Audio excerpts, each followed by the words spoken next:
US investment green card. $800,000 must have legally documented money.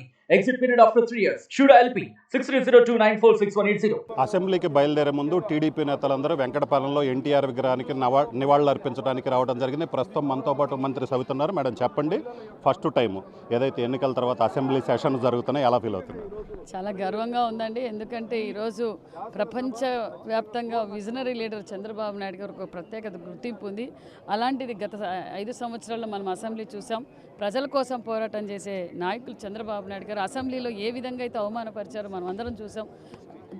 సార్తో పాటు madam గారిని కూడా ఏ విధంగా అసభ్యకరంగా, మహిళలను కూడా చూడకుండా అగౌరవంగా మాట్లాడిన గౌరవ సభని ఈరోజు గౌరవ సభగా మార్చారు చంద్రబాబు నాయుడు గారు.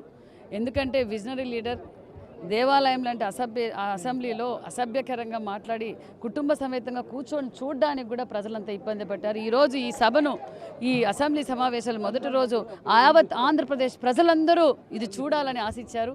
అదేవిధంగా సార్తో పాటు మేమందరం ఉండటం కూడా మాకు చాలా గర్వంగా ఉందని కూడా తెలియజేస్తున్నాను. సో నిన్న జగన్ వైసీపీ నేతలతో మాట్లాడుతూ అసెంబ్లీలో ఎలా ఉండబోతుంది అనేది కూడా మాట్లాడారు. అసెంబ్లీలో సో జగన్కి ఎలాంటి సిచ్యువేషన్ ఎదురవబోతుంది అంటే మీరు ఎలా ట్రీట్ చేయబోతారు?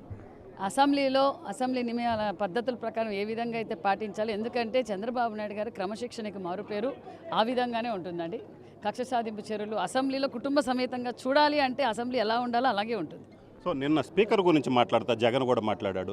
నా గురించి మాట్లాడినటువంటి అలాంటి వ్యక్తి స్పీకర్గా రాబోతున్నారు అని మాట్లాడారు. అంటే కాబోయే స్పీకర్ గురించి కూడా ఆయన ఏదైతే వాళ్ళ నేతలతో మాట్లాడడం జరిగింది. అంటే ఎలా చూడొచ్చు కాబోయే స్పీకర్ మీద కూడా ఆ విధంగా మాట్లాడటమే వేస్ట్ సార్. దయాలు వేదాలు వాళ్ళు ఇచ్చినట్లుంటుంది. అవసరమా చెప్పండి? ఆయన ఏంది ఆయన మాట్లాడడానికి అనర్హులు.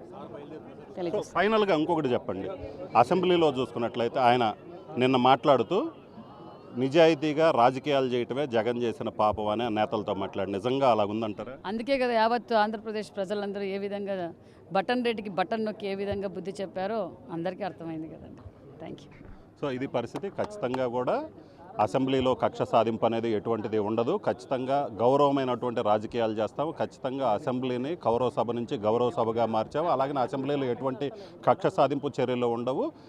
జగన్ రెడ్డి బటన్ రెడ్డి కాబట్టి ఆయనకి ప్రజలు ఇలాంటి తీర్పు ఇచ్చారని కూడా మంత్రి చెప్తున్నారు. కెమెరామెన్ సిద్ధుతో రామారావు, RTV, వెంకటపాలెం నుంచి. మరిన్ని వీడియోస్ కోసం ఛానల్ ని సబ్స్క్రైబ్ చేయండి. లేటెస్ట్ అప్డేట్స్ కోసం వాట్సాప్ ఛానల్ ని ఫాలో చేయండి. అండ్ లింక్ డిస్క్రిప్షన్ లో ఉంది.